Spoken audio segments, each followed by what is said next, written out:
Голомт банкны шинжлэгдсэн смарт банкар хэрхэн хуримтлалын хадгаламжийн данс нээх зааварчилгааг танилцуулъя.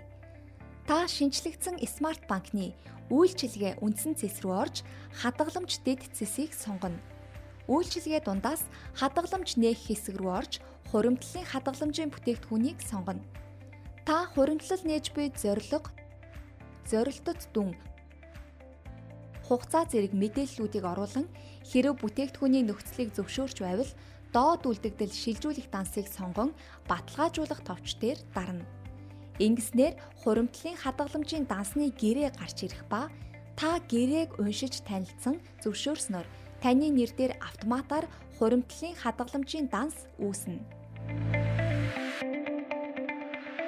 Сайн сайхныг санхүүжүүлэгч Голомт банк.